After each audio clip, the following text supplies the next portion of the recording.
5 scores! Rick Vaughn. We've decided to get ourselves back in the game again with our podcast. Rick Vaughn and Gary Madden. Probably the craziest story that you're ever going to hear about hockey. We're going to be coming back to you on a regular basis. You are listening to Squid and the Ultimate Leafs Fan. Hello, Canada and hockey fans of the United States and Newfoundland, and an extra big hello to Canadian servicemen overseas. Welcome, everyone, to episode 69 of the Squid and Ultimate Leaf Fan Show. I'm Mike Wilson, the Ultimate Leafs fan. Joining me, as always, my winger, Ricky Squid Vibe. Squid, how are we keeping? Doing well, Michael. We're doing very well. We're watching the baseball game last night. I got tired. It was 4-4. I woke up today and it was, and the Braves won. I was surprised, actually. But anyway, I'm doing good. All good. Well, you know, our guest today, another Maple Leaf, was taken 13 overall by the Maple Leafs in the 1974 amateur draft. Enjoyed a 7-year playing career in Toronto, along with a stop in Colorado. Please welcome to the Squid and Ultimate Leaf Fan Show, Jack Valiquette. First off, thanks for joining us, Jack, and how you making out these days? Yeah, things are good. Things are good, Mike. It's good. Good to chat again. Yeah. So what have you been, how have you been keeping busy the last 18 months through all this craziness in the world? Yeah, well, as like everybody else, missing family and things like that, and trips and whatnot. So yeah, it's hard on everybody, and we're getting through it though. We're going in the right direction, I believe.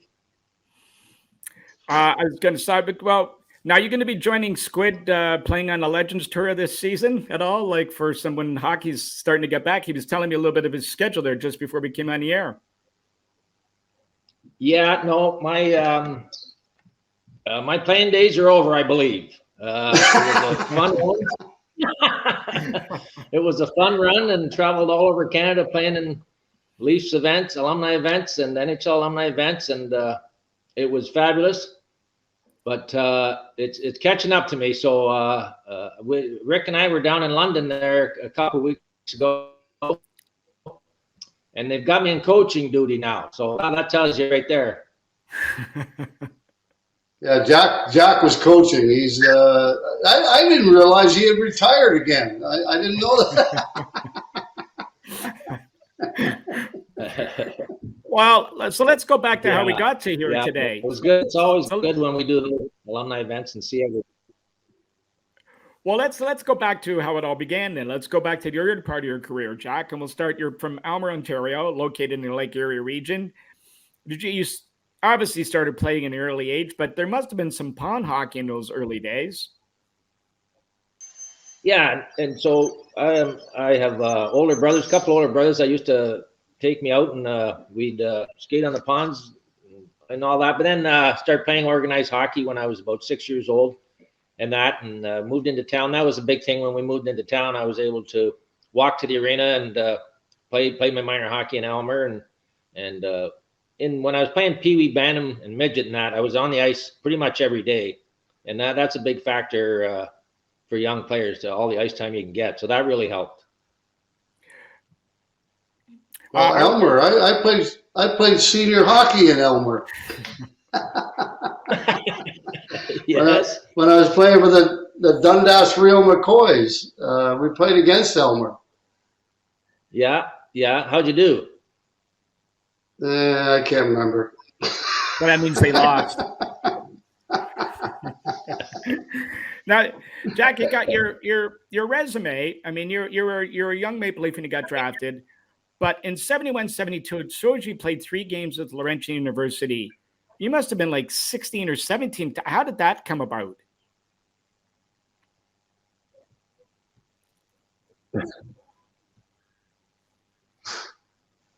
That is a misprint.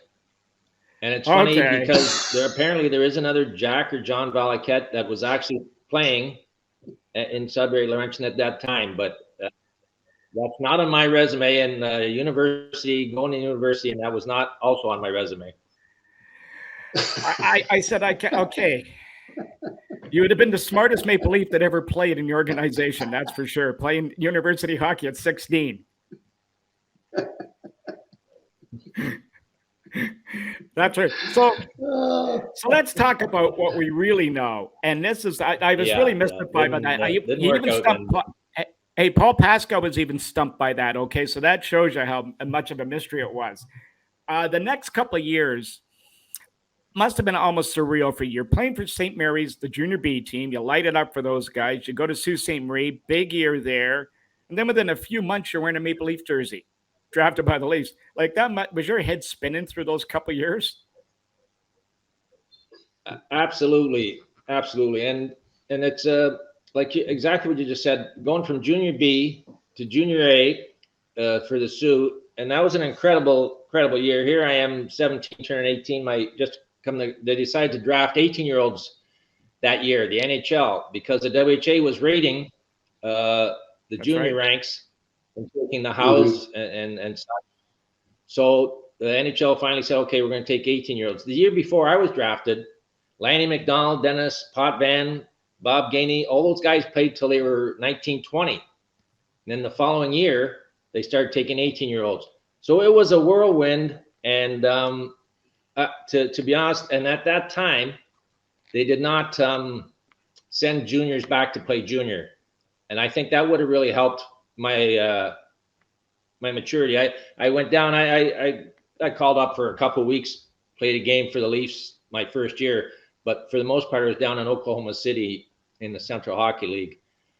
Now at 18 years old, having a car and a pocket full of cash, living down by myself in Oklahoma, sometimes we went for lunch a little too long.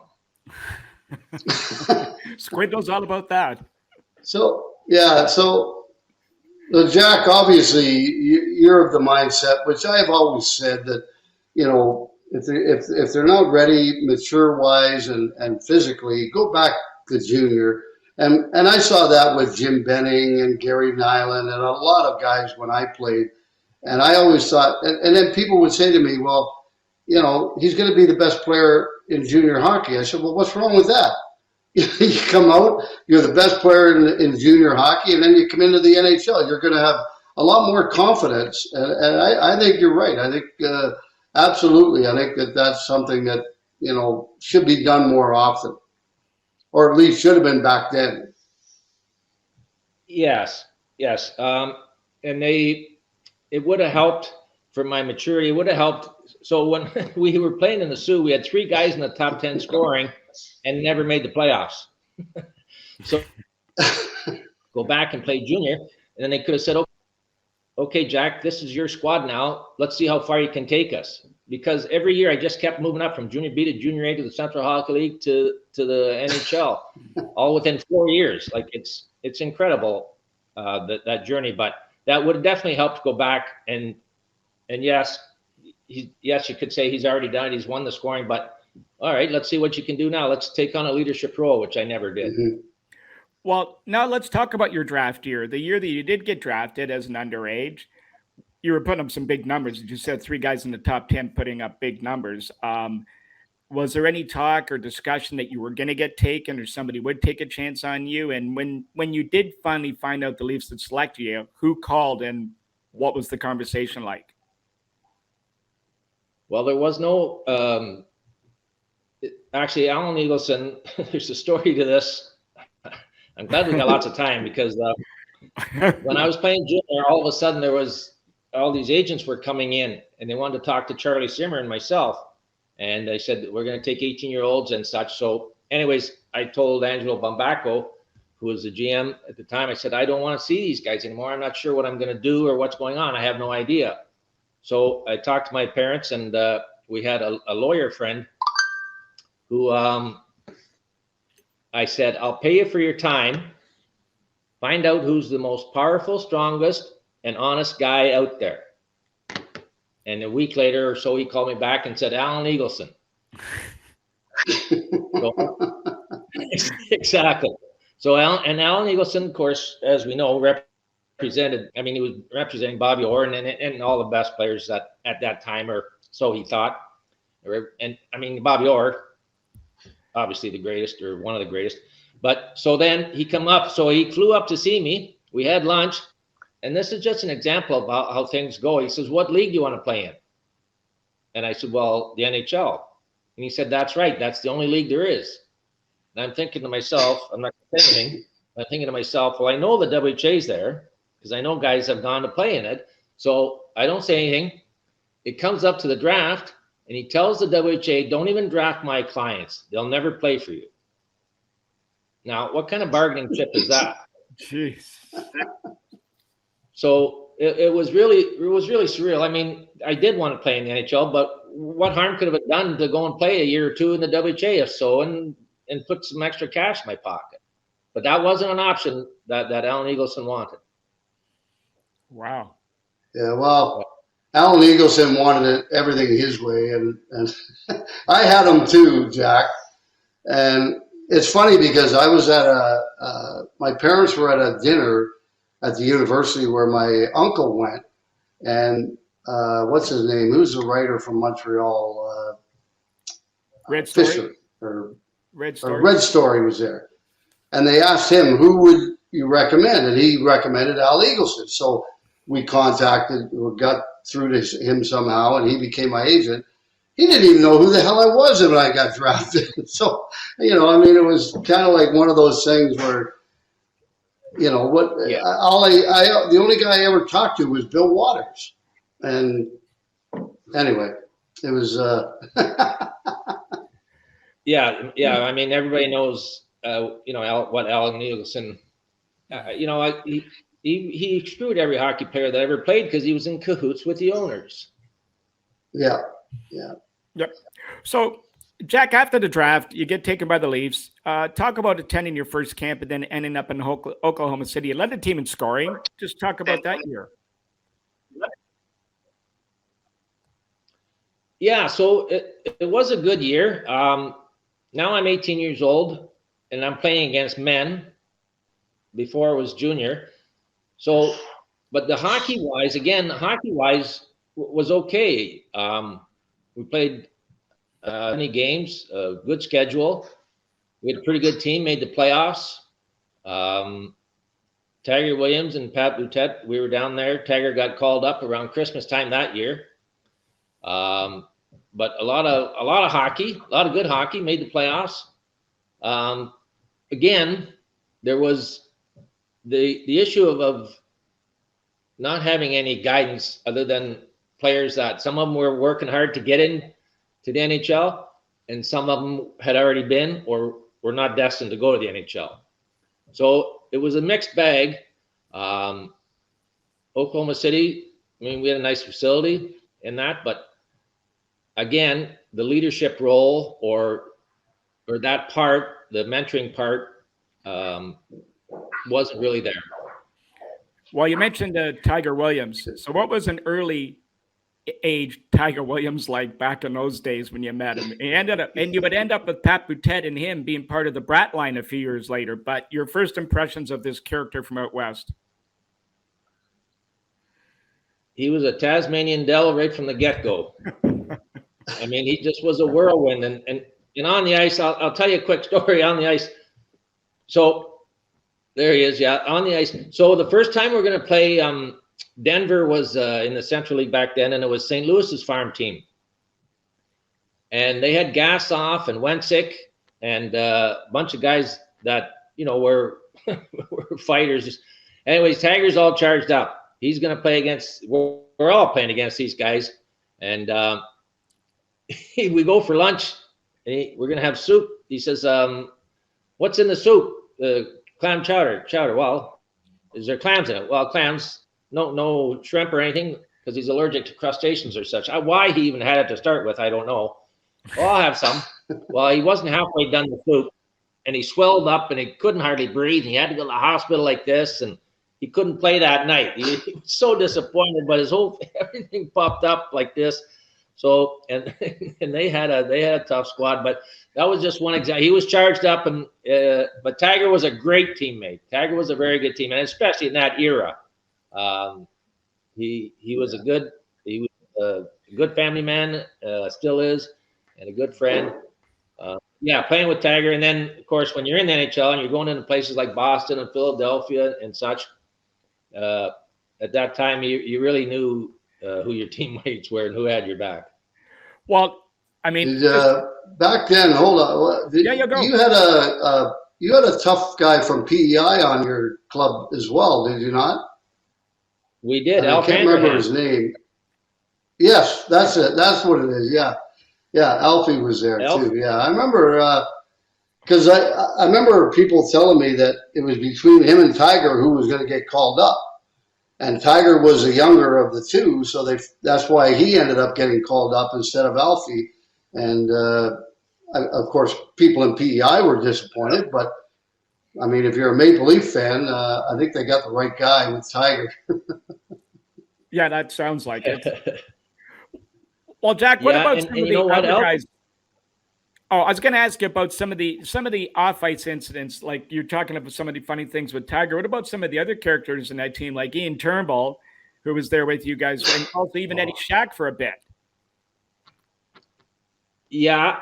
There was lots. Ian Turnbull and Trevor Johansson. When Trevor came, they were two bulls, and Bull was the nickname, and Trevor was the same from Thunder Bay. Played with him in Colorado as well. But they trashed this room one time, and they just did wrestling. I did never get that part. Let's have some fun and wrestle. We'd all have a few beers and just like that. But and Eddie Shack, of course, everybody knows Eddie Shack and the character he was. So he was just finishing his career when I had started. So we kind of befriended each other. And Eddie, the dune buggy, I remember going to his golf course. Again, this is off the ice kind of stuff. But so this was the 70s, and he had the golf course in Vaughan there. And there wasn't a liquor license, but you could buy it inside. But there was nobody taking it out. So Eddie knew the guys were always taking beer in their bags like this, right? So he'd be walking around the clubhouse. And he'd be walking out towards the parking lot. He'd say, "Hey guys, how's everybody today?" "Yeah, good." So he had a 2-iron with him, and he'd just go up to the side of the bag and he'd hit it like, "Hey, you got any beer in there?" Bang, bang, like this here, right?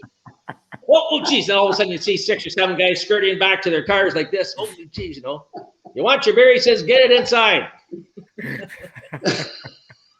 That's a classic. That is a classic. Oh boy.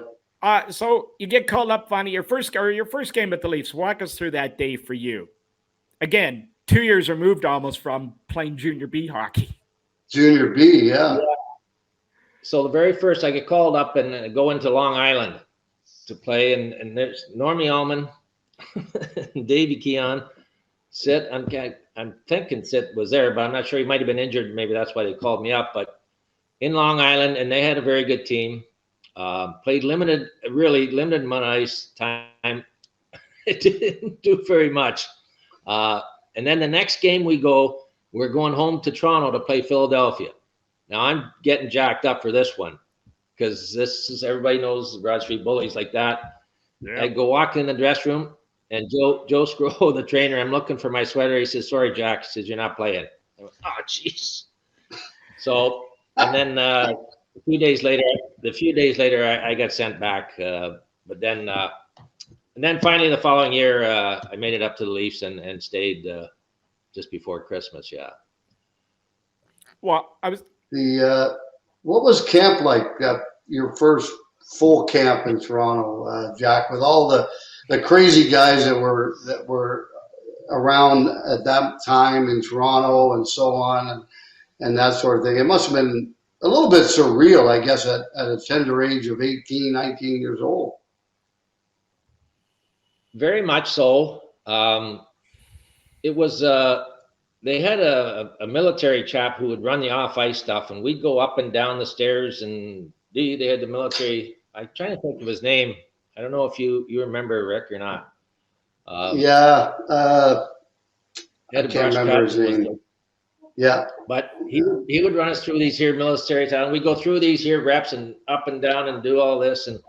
And Ian Turnbull was an obstinate, and he was strong, and he could play like hell. When we played the Islanders, he was the best player on the ice that 1 year. He was a hell of a hockey player. But when he didn't want to do anything, he just wouldn't do it. He'd sit there and watch the guys go around. And so, I mean, I'm looking at this guy, and I said, it's not a very good, and just the opposite was Darryl Sittler. I mean, he'd do this here stuff up and down, and we ended up living beside each other for a couple of years in Mississauga, and we trained all the time together for those camps. But the first one going in was a little eye popper and things like that. And Davey Keon, Normie Ullman, that's another one. Just was thinking, my very first exhibition game, or one of my first exhibition games, was in London Gardens. And so we're playing against Washington at the Old Gardens in London. So I'm looking over and I'm seeing, and Davey Keon's got a towel around his neck. I said, that's pretty good. So I put a towel around my neck. Anyways, we're going along, and there's a fight going on, and Dunner spears one of their players. Well, doesn't he come out, and he comes right at our bench and throws a stick right at us from Washington. Mike Marsden, I think it was. Anyways, and we'll duck like this here. Well, now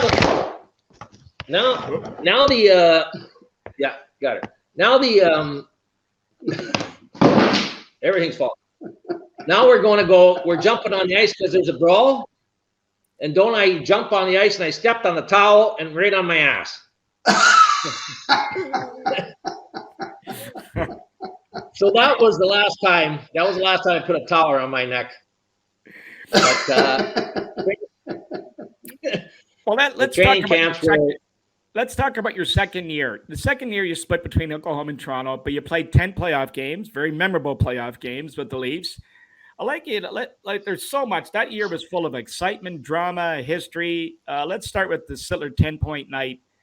For those who aren't aware, I mean, if don't know this, you're not really much of a Leaf fan. February 7th, 1976, you actually had an assist on one of the goals. What were the players saying on the benches this night was all unfolding? And we were playing the Boston Bruins that night. That's right. And they were a very good team. As we know, I always say they had the second best team in the league. They just couldn't beat Montreal there in the late 70s. But it happened fast and furious. And all of a sudden, Darryl scoring like off the charts. And I think it was Stan Abodiak. He came in after the second period and said, Darryl, you have a chance to break the record here. And so we're all chatting about it, but we're not, you don't want to, it's the old thing, you don't want to jinx anybody or this and that. He just kept pouring them in. I mean, like you see the replays, he was shooting from everywhere. I think the last goal he banked off from behind the net, and or the second last goal. I mean, it was just a magical night, that 10-point. And the Reese, the goaltender, the reason that they didn't pull him was Cheevers had just come back either from an injury or from, I don't know if it was a WHA or such. Yep. But there's no way they were going to pull Reese. So he stayed in the whole time. And then some of the Bruins that I would meet in alumni events after that talk about that historic night. They said if it was anybody else, they had a lot of respect for Darryl, and everybody in the league did. If it was anybody else, they might have took exceptions to it. But it was just one of those nights where it's just going like crazy. It's like Boston hitting 2 grand slams the other night. It's just bang, bang, and you're back. Yeah. It's over. But that was really an exceptional night. And he had a lucky tie he was wearing too. Yeah, so, there's so much other that happened, but we'd obviously be remiss if we didn't talk about the playoffs against Philly. Still, that era, still a dark period, some say, for hockey because of the thuggery that was going on. But speak to that series and playing against them with that roster full of assassins. And you actually played a big role there. You were, I think, on the line to check Clark's line. Yeah, we were. So, and what a line they had. And Bobby Clark was their leader. So Taggart and Pat Boutette and I were assigned to play against them. And we just check as much as we could, stay on them. And that was a great series. So they had Kate Smith, who when we go into, and we went, it was it? Yeah, we played 7 games against them. It was a 7-game series. And anyways, back and forth. If you didn't get excited, I'll tell you, the Old Gardens was rocking. And it was an incredible, when you come on the ice for the warm-up, what hair I had back then just stood. I mean, you were really, you were charged up. And then in Philadelphia, I mean, well, that was Roy McMurtry as well, was the Attorney General, and he was trying to get guys, up for assault charges, and what goes on the ice stays on the ice type of thing. But I mean, that happened back then was just, there was all of a sudden you play hockey, but they had a better team than just the fighting. I mean, they had a really good team with Rick McLeish, Barber, all the guys that we know, and Clarkey, the defense, the Watson brothers, Bernie Pront and Nat. What a series. But anyways, Kate Smith was their lucky charm, and so we played them, and they always had Kate Smith's, sing and God Bless America, and we lost in 7 games. But a part of that, and you might be alluding to this, Rick, was or Mike, sorry, was pyramid power. Yeah, we were going to get to that. Oh yeah. So, do you want me to move ahead with that? Keep going with it. Well, where I was going to come to that eventually. But what I wanted to go is I wanted to talk about, and you've touched on it already, the assault on Salming in Game 3 at the Gardens in that series by Mel Bridgman. The following game, Salming scored. And that caused all the mass. I mean, the game sheet, the fighting is about this long. The reporting of fights, the brawl in the penalty box, the Roy McMurtry stuff coming out, the charges laid against them, all that stuff. But the following night, or the next game, Salming scores that goal on the setup from Sittler. It was probably one of the most emotional goals in Leafs history. And he spoke to us about it on the podcast, and he talked about how him and Sittler practiced that play all the time, and they waited to use it, and he did. But that night, I think was a game changer for him as a player, especially the way fans looked at him in Toronto and the way the league looked at him, why he stood up to those guys. Well, I mean, there's all kinds of ways of looking at courage, and Boris Salming had more courage. They always were the chicken Swedes. Well, that just wasn't the case. I mean, he took more abuse, and he's a Hall of Famer and All-Star for a reason, but it never deterred him. He was blocking shots. He was doing it all the time. And as we know, scoring prowess that he had. So he was incredible. And of course that really motivated all of us to have those leaders like that. And Borey was certainly one of them. And Philadelphia, when I got traded to Colorado, I'm going to move to another story and I'll come back to this, but I got traded to Colorado, and this is real quick. Just got traded to Colorado, and now I meet some of the guys and everything's going good and played a few games. Now we're going into Philadelphia, and I'm going, oh boy, this is going to be a long night. So we go around, nothing's going on. I'm telling you, we play the game. It's like an old timers game, Squid. There wasn't a hit anywhere, nothing. So I'm after the words. I'm out with the guys. I said, guys, what was that? I said, they didn't do anything. The pack of wolves didn't do. So, anyways, the year before they met in the playoffs, Colorado almost beat Philadelphia out. They beat them again. I think it was a 2 out of 3, and that's why they changed that. But, anyways, I guess Barry Beck, and Squid, you would remember him. Yeah. He mopped up. He mopped up the ice with all of them.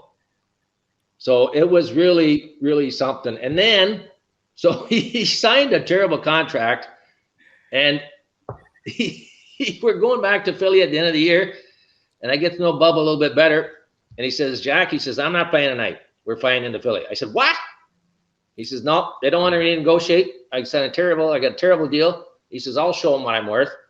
I said, Bubba, you got to play. Well, what? He didn't play. And in the warm-up, you could see him circling Hoyda and Holmgren and these guys. Where's Bubba? Where's Bubba? No Bubba. Now they're firing pucks at our net and this and that. And I'm going, oh, geez. It was just, and they sure as hell, they were back to their pack of wolves style again. Yeah. It's funny you bring up Barry Beck, because I remember playing my first year in Sherbrooke, and we were in the Memorial Cup out in Vancouver. Barry Beck, that was when New West had that big, tough team. And they're skating in our zone in the warm-up, and our guys are all pretty much inside our own blue line. And then we had this one crazy son of a bitch from Boston, Mike Breen was his name, and he went up to Beck. He said, "If you guys don't get out of here," he says, "I'm going to bite your damn ear off." And then they did. They backed off, went back to their own zone. Puck dropped when the game started. everybody on the ice fought. It was just ridiculous. And Barry Beck grabbed this Demir's guy from New Hampshire and broke his face into about 5 pieces. It was horrible. Yeah. And I trust me, I wasn't getting involved in that. One of the things I wanted to ask you is how you stayed focused. I mean, here you're playing in Toronto. You know, Toronto's the quiet city and that. And this hatred of the Flyers is probably at a level that probably has been matched to today during that series. You got, I mean, all the Roy McMurtry stuff we've mentioned, that the whole atmosphere, everything going on around. How did you guys stay focused on the game? So there was, and I think but there was another thing. So Red Kelly was not only a fine hockey player, as we know, but a fine man and a good coach. So he knew we needed some kind of a distraction. So some of you may remember pyramid power. Yeah. So he brought in a specialist. Yeah. He brought in a specialist and spoke to us about the powers of pyramid, the shape. And if you have it the right direction, it can cure headaches, people that have migraines all the time and do different things, right? So anyways, it got our mind off it. So we had one in the old dressing room, at the Garden. And it was right in the center of the room. So guys were, we'd sit under this and that. And that. Well, doesn't Darryl Sittler, so this is game 6.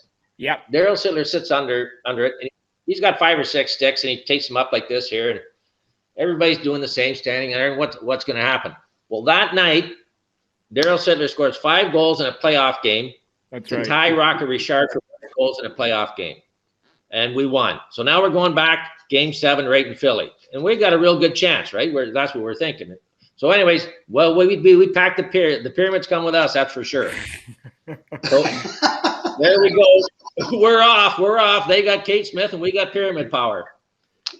Anyways, we set it back up in the visiting dressing room, and we're all sitting under it now and doing everything we can. And anyways, I'm not sure if it just picks one person or what, but we were ahead 2-1 or 3-2 or something.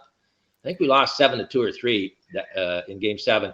And Claire Alexander broke his leg. I scored the first goal on Bernie, but Claire Alexander broke his leg, and he was a good puck-moving defenseman. And anyways, we couldn't keep it going, and they got us in 7. And that's pyramid power. Yep. Well, that's what I was going to get to with Red. One of the things he did to distract you guys, and that you just explained that. I mean, the following season, you stick with the team for good, obviously, after that playoff. But we ask every player that comes on the show, and usually Squid asks this one, but was there a goal, an assist, an incident, a comment from someone, or a certain game, or maybe a playoff series that you felt was the defining moment where you could finally say, I've made it? Yeah, that Red Kelly was a big supporter. Like Lanny McDonald will say,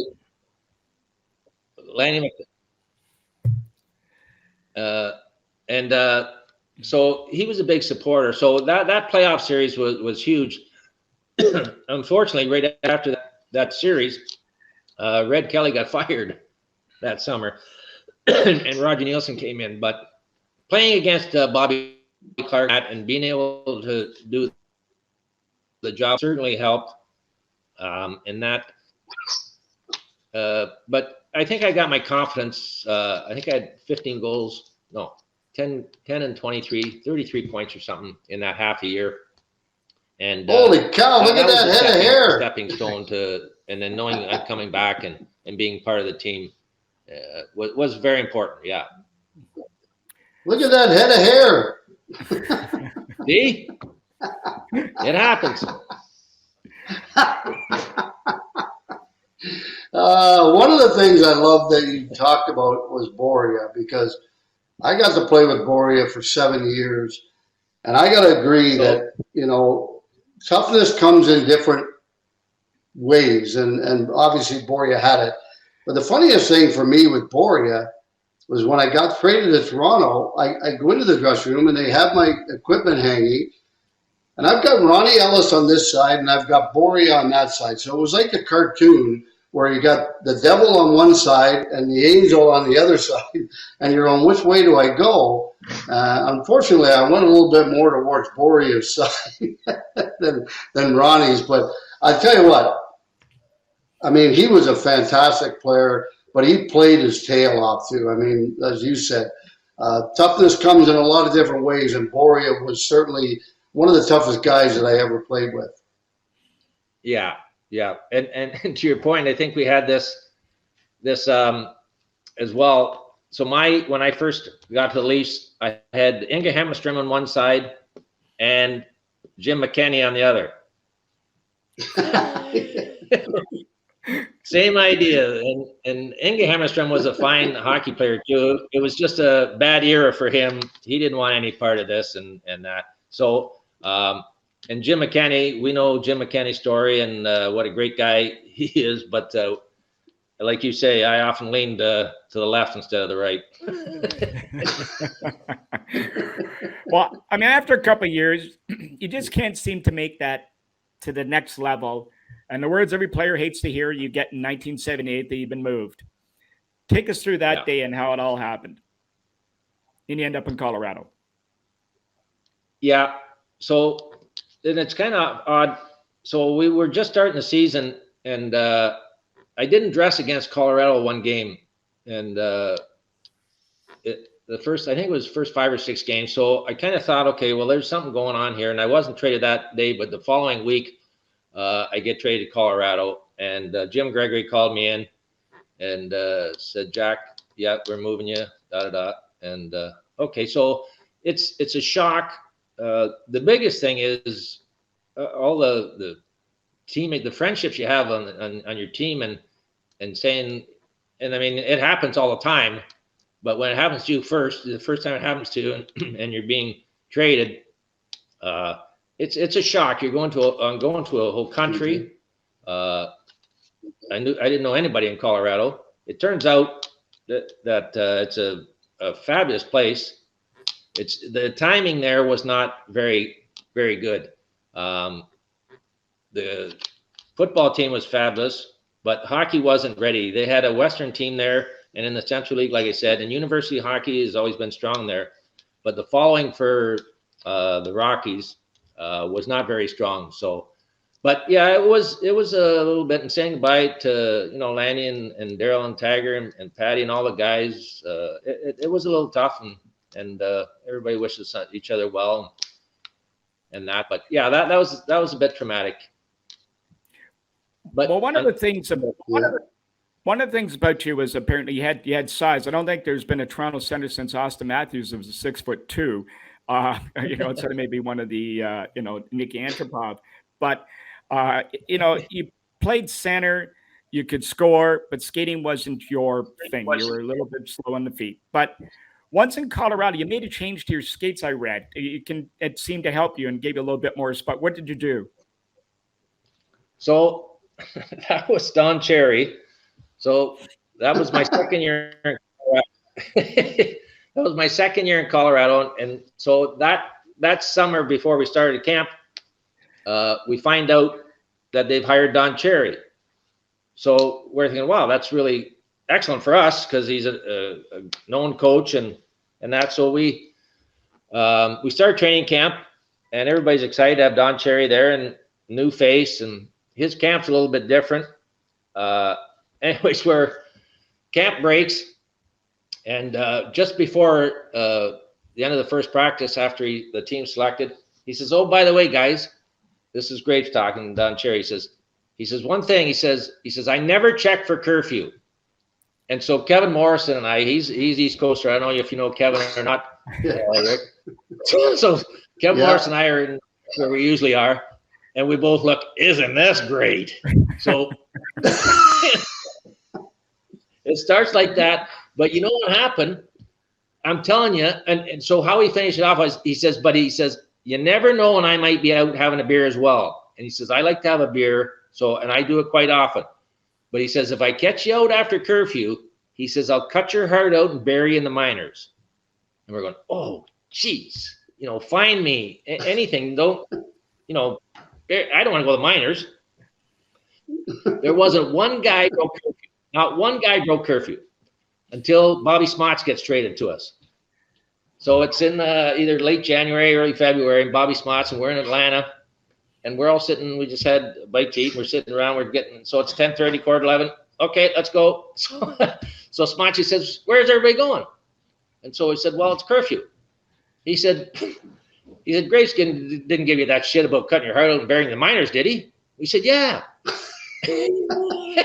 So he says, "What's he going to do? Bury us all in the miners?" "Oh, he can't do that. He can't do that."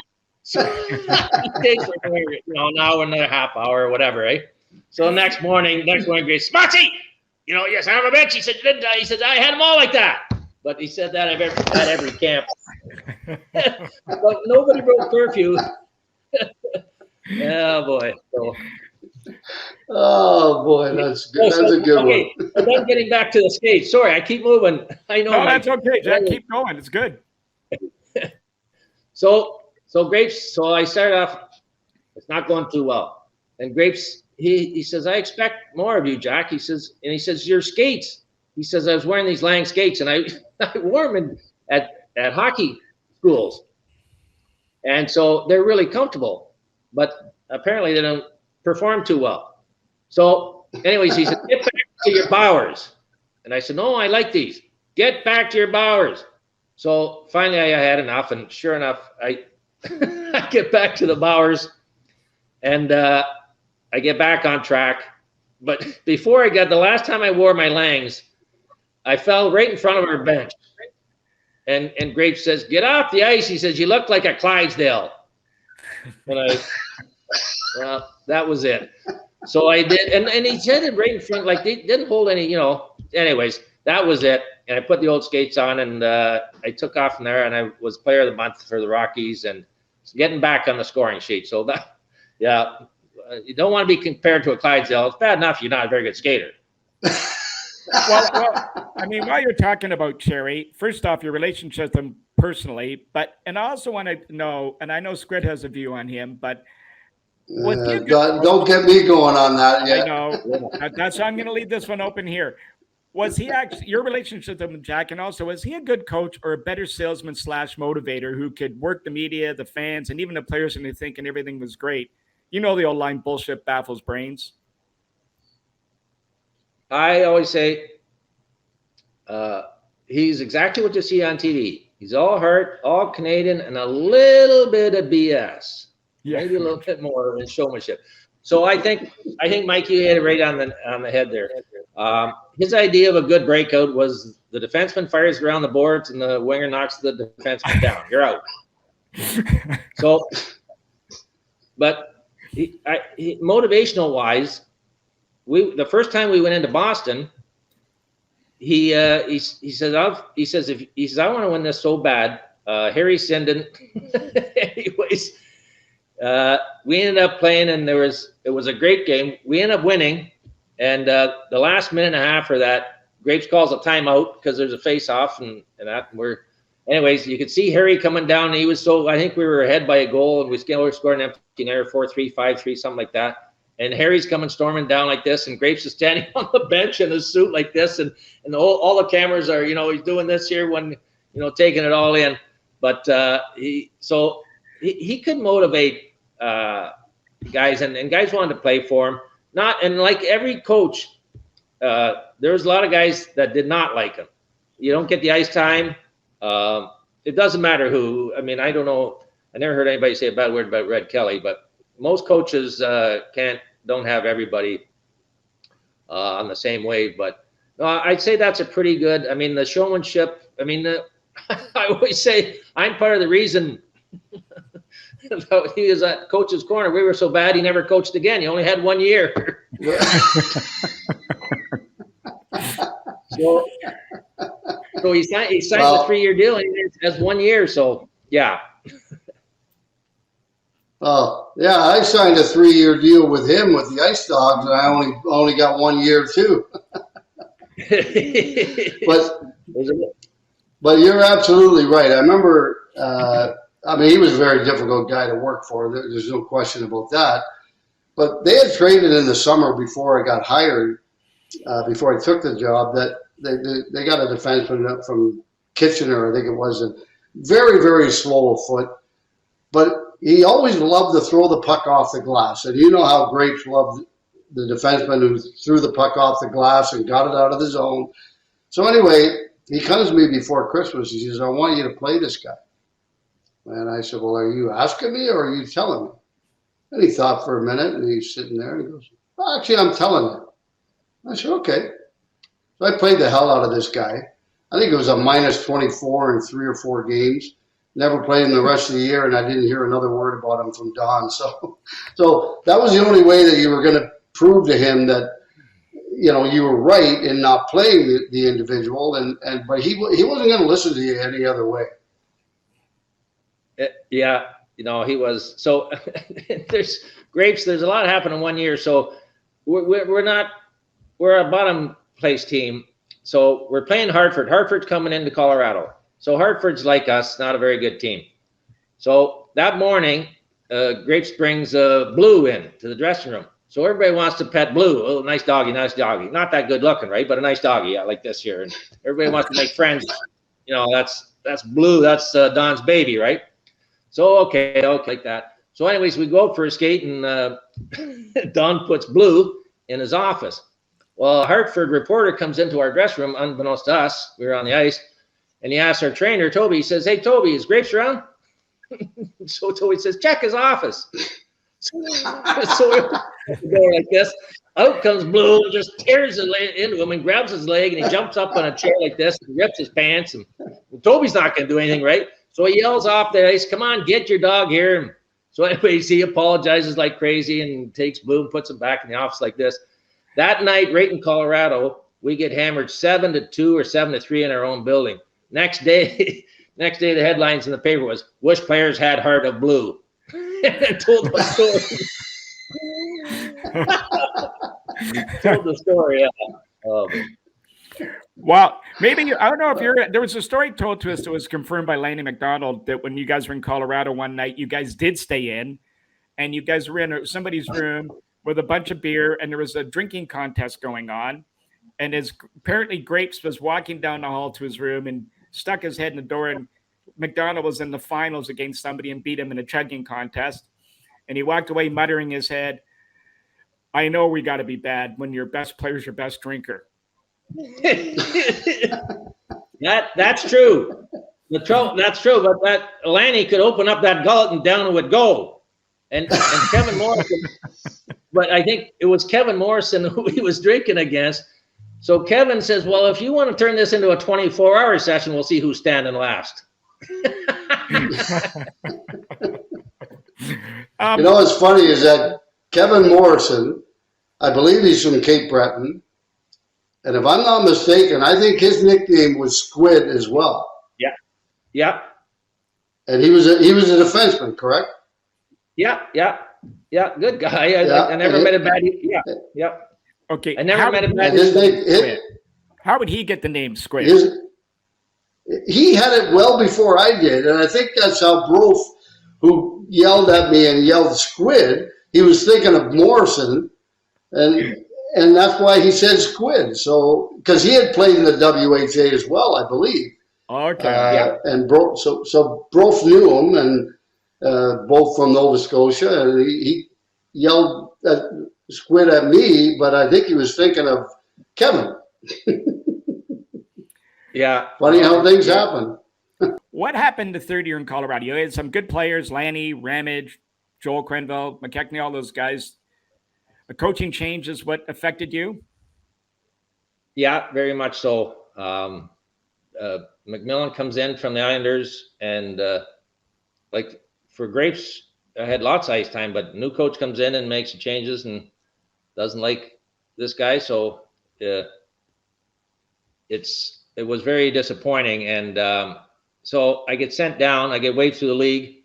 And I said, you know, I think it was $1,500. I said, I put on the waiver note, I said, I'll pay the $1,500. Somebody picked me up, right? But that's not what happened. So I go down and play down there. It's very disappointing. I know in my heart, and I still know that I could play in the NHL then. And so it didn't work out. They called me up the last 2 months maybe, and I played just now and then, and didn't play a lot either because the coach still, I mean, you might be there, but you're not getting the ice time. So that year ended, and then same coach when I come back the following year in training camp, and so they sent me back down again. I'm down there, got an apartment, and disappointed again. But okay, I got to make the best of this, and then they tell me that they said we're sending you to Moncton, New Brunswick. I said, I've been traded. They said no, they're short of players, and we're sending you there. I said, well, why? He said, well, they're short players, and so I said, I'll let you know. And he says, well, you have to go. I said, I'll let you know. So I was very disappointed, and I talked to my wife. We had just had a baby, and actually that's when that ended right there. Nobody picked me up on waivers, and I wasn't going to Moncton, moving my family, and they didn't want it. They just needed players, and that's how it ended, unfortunately. Yeah, that's kind of a shitty way for it to end, for sure. I mean, you weren't thinking at all, like the next year or, whatever about giving it another shot or anything, or was that just the final straw? So when I went back home, and Bill Waters called and said, they want you, there's a team that wants you to go and try and play in overseas, Switzerland, Bern, Switzerland. I said, no, I'm not interested. Mm-hmm. I was very disappointed. I know I can play in the NHL. If I can't play in the NHL, I don't care to play. So no, he said, Jack, you should really go. They'll go and just try it. They really want you to come. So I said, okay, I'll go try it. So I go, and it's Bern, Switzerland, and I skated there for a week and played a couple games, and I think I had an assist in 2 games or whatever. And again, my heart wasn't in it, and they just said, okay, you're not interested? And I said, really, I'm really not. My heart's not in it. So they said, thanks for coming, and that was it. So I tried that. No, to your point, Rick, I got my real estate license after that the following year, and I went into business myself. So that's what happened there. But it's very disappointing way to end. Yeah. Oh, no question. Yeah. No question. You had some years left in you for sure. You scored 25 goals like the year before. Yeah. Well, going back to your time in Toronto, you played under Roger Neilson and Red Kelly. You've touched on them both already, and I can tell you admired them both. But give us some of the qualities that made them so special. And again, as you mentioned, rarely do players ever say anything negative about either of them. Yeah. So Red Kelly, I always say, imagine in his playing career, he wins the Norris Trophy. He wins 4 Stanley Cups in Detroit as a defenseman. He gets traded. Well, it was to New York, the story. But anyways, he won't go to New York. Punch Himlack calls him. He comes to Toronto. He wins 4 more cups. He makes him the centerman and he wins 4 more cups with Toronto. 8 Stanley Cups. Yeah. Like, it's an incredible career. And a gentleman that he was, as you both know, he never swore, which is not a bad thing at all. But in the hockey culture or sports culture, that's very odd. And when he would come in, he'd be angry, and he'd be, "Gosh darn it, gee willikers, it's just." But that was Red, right? But I mean, everybody had so much respect for him, and he helped a lot of players as well. And Lanny McDonald will attest to that, I'm sure, in his days. And he's just a fine man. And then Roger Neilson. So Roger Neilson. Now that's why I said, if Don Cherry hired Roger Neilson as assistant coach, he'd have all the plays and all here's what we're going to do here. He had everybody knew exactly what to do at what time and what we're going to do.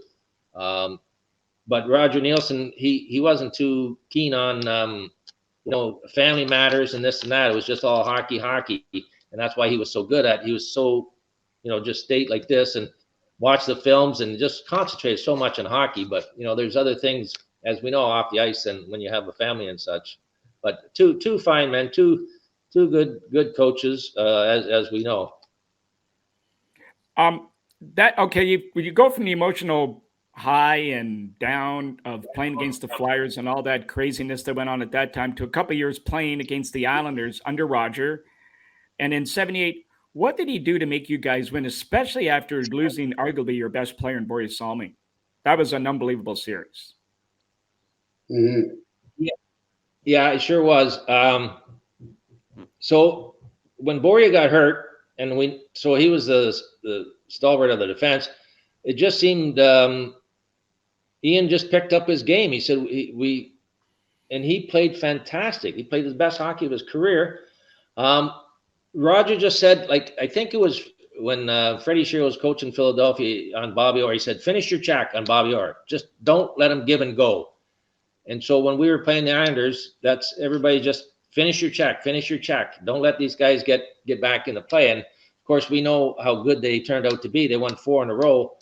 But that series, I mean, everybody stepped up and everybody did their job, and they were on a learning curve. Brian Tracci broke his jaw on his own player. I think he ran into Bill Harris at center ice there. So he had some problems there. Mike Palmentier played incredibly well. Here's another quick story. Mike Palmentier, he's playing again for a contract, and he's talking to Ballard trying to get a new contract. Anyways, he won't sign. No, we won't deal with this right now. So we're in Long Island. We're living on the line in Long Island. We win Game 7. Palmy plays unbelievable. Lanny scores in overtime. Yep. Incredible. We're all so excited, right? We're going to play in the semifinals. So I'm right behind Palmy, and we're going in, and we're getting the Boston King standing. King's right there. King Clancy and Harold Ballard. Way to go, guys! Congratulating everybody. King says, Mike, you did a great job. Great job, you know. And Mike goes to Harold Ballard. Mike, you played unbelievable. Way to go. Good job. He looks right at Ballard and he said, not bad for $40,000 a year, eh? And he walks. Are you kidding me, right? He said, and that was Palmy, right? And then I don't think he still ever got the money that he deserved out of Toronto. It wasn't until he went to Washington. Yeah, that he got the contract. And Rick, I mean, your career, there are 50 goal seasons, and I don't think you ever got paid the way you should have, and that's partly because of Ballard as well, right? Well, I think a lot of it has to do with Ballard. I mean, he didn't pay anybody. I think the only guy that ever got paid was Borja. He loved Borja, and he paid him well. And I think Darryl was compensated pretty decent too. But aside from that, really, nobody got paid what they were probably worth in the National Hockey League on the Toronto Maple Leafs. And there were other teams that paid a little bit more. I mean, but most of them, for the most part, I mean, I go to Chicago, and Bob Pulford is a GM. I score 43 goals, and he offers me a $40,000 pay cut. And I was like, you got to be kidding me! Like, but I mean, that was Harold, that was Bob Pulford. They were basically the same type of guys when it came to Like, it was almost like they were dealing with their own money, and they threw them around like manhole covers. Yeah. And it was the same when the WHA came in. Ballard wouldn't keep any of the guys from the WHA. Yeah. If you want to go to the WHA, go. So yeah. Well, it was sad, really, because over the years, all the great players that played for Toronto. Yeah, there we go. There's yeah.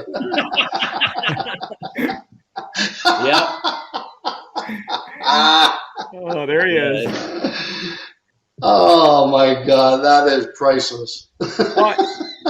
Jack, here's a question we seem to ask every ex-Leaf that comes on. Growing up as a kid, Maple Leaf Gardens to every young boy, everybody growing up, it was a shrine. You, though, are one of the few fortunate that get to wear that sweater of the cherished team. Yet arrive in a rink some days, this gong show atmosphere that's going on, or a shitstorm is developed overnight, created by some quote coming from the crazy owner. Did you just shake your head at times? And speaking to your buddies, I mean, this stuff with Roger Nielsen and the bag over the head, I mean, you weren't there then, but you're hearing all these crazy things going on. Would you just say to your buddies sometimes, look, boys, we're no different than you going to work, but our stuff just ends up in the first front page of the paper, but you wouldn't believe what goes on here. Yeah, it was very unique. And I mean, King and Harold traveled everywhere with us. They were on the planes, on the commercial flights and charters. They traveled everywhere with us. So they were very much involved. The that other didn't start until I was gone. Yeah. When Roger and Darryl tore the C off. And I mean, that was, so I can't really, I mean, Ballard was, like he said, there was no bad ink, right? Anything, if there was a controversy going, it was, we got into some trouble. He did back us sometimes. We got into trouble. We went on an ice fishing trip to Bond. We call it bonding. And anyways, we tore some things apart and made a mess and that. And so the owner sends a letter to Ballard and says, your lease are nothing but of bums and this and that. And so-and-so is peeing over here and somebody's doing this and they're wrecking that. And so anyways, he writes a letter. And so Darryl gets called up to the office and he says, look at this. So Darryl's reading the letter and he says, oh, this is going to be bad, right? And so Harold says, what do you think you should do? And Darryl says, well, I guess we'll pay for some things that. He says, no, he says, I think we should crap in the envelope and send it back to him. Says, no, he just, it was one of those things, right? No, you guys, you tore it up. All right, good stuff. Well, that was, that was Harold. I mean, you had to expect the unexpected with him. And I remember we were on charters and charters were great because you get home that same night, you're in your own bed. So anyway, we get our little lasagna on the thing, and then the flight attendant would come by with a wicker basket full of chocolate bars. Well, King is sitting a couple of rows in front of Ballard and says to the girl that he can't have any because he's a diabetic. Well, of course, when she gets to him, he puts his paw in there, grabs about 4 chocolate bars. She slapped him on the hand and said, you can't have any, sir, because you're diabetic. He canceled the charters for the rest of the season halfway through the year. So we flew commercial the rest of the season. Like, over a chocolate bar, for Christ's sake. And how great was it to play in the East Coast? What a difference when you get traded to the West Coast or that, the traveling. Like playing in the East Coast, I mean, you charter, you're in your bed that night if you care, whether you're in Philadelphia, New York, it didn't matter. It was all Montreal, Detroit, all that. And you get traded on the West Coast. Every trip is a 3-day trip, at least, right? So there's a huge difference. That's why Marcel Dion, when he did the scoring, to do so much traveling and to win the scoring back then was even a bigger feat. Yeah, it was, Vancouver, when I went there, I don't think we had a road trip that was less than 10 days.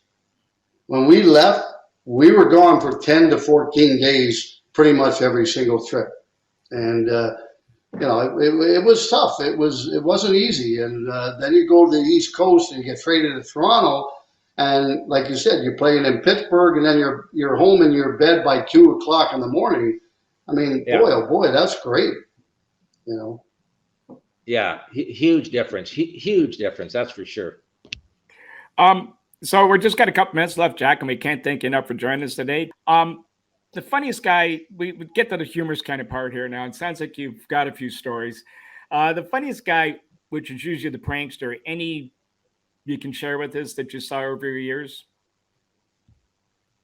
Oh, goodness, there's a lot of them there. But, Lanny McDonald was a pretty good prankster and that. But I better just – he snuck in the door there one time and the door was open on the side and I forget who I was with, but we opened up our door and doesn't he just jump out of because the 2 doors adjoining rooms were open, and this with the 2 of us just about had a heart attack. We were getting in our room. There's supposed to be nobody in there. Another time, Lanny, so we're golfing. We're in Colorado, and I'm just leaning over. I said, I got this ball. I said, I put it right in the water here. It's just a little, and he let go of my hand, and down I went right into the water like this, right in the middle of a golf game. Boy. So Tiger and Claire Alexander and Lanny McDonald and myself, we played hearts quite a bit on the plane and bus and that. But we were playing golf here in Colorado for a little day off, and we went down. And anyways, we're playing, and Tiger had a little shot out of this here, and he makes a great shot. recovery shot, and he put it about 5 feet from the pin. I said, Tagger, if you make this, we win the hole. He misses it. Tagger, if you make this, we tie the hole. It's about 2-footer. He misses it. He takes his putter and he buries it right by the pin, about a foot deep. Well, Lanny jumps up right there, and the two of them are wrestling right on there, and there's more fur flying everywhere. So I mean, those guys. Lanny was a lot of fun, and Tagger got 4 tickets. I was riding with him one time. We were going up to Scarborough, and he got 4 tickets in one stopping. Driving on a sidewalk, not stopping. It was just nuts.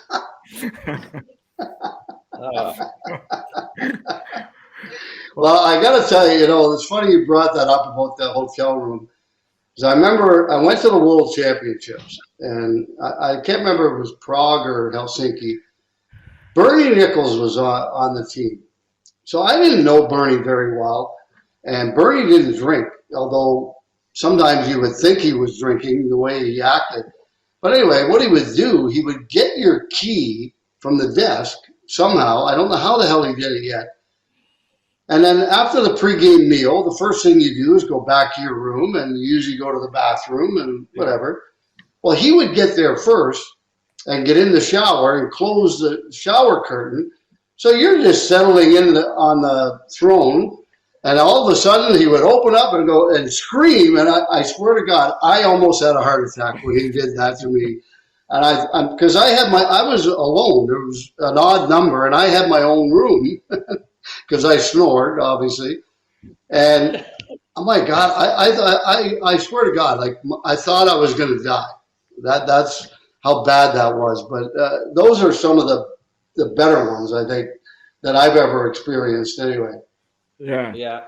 Those trips were, and that's the thing. That's a great thing about, and it's all the same. All the different teams, they all had the characters on them, and it was so much fun. And to play in the NHL and have that much fun and have the stories, it's fantastic, isn't it, Squid? Oh, it's unbelievable. Yeah. I mean, like when I talk to people, friends of mine that, they can't believe some of the shit that we saw, back in those, like really, they're like, come on. Like that didn't really happen. I go, oh yeah, it did. yeah, it did. Yeah. Yes, it did. Well, Jack, we again can't thank you enough for joining us today. The stories were great. Loved having you on. And listen, all best to you going forward. And hopefully you get out and coach these guys a little bit more in some of these legend games. Yeah, very good. Enjoy chatting, guys. And I'm hoping, I don't know about we're doing much coaching. I'm hoping to head to sunny south because the borders are open. Yeah, that's right.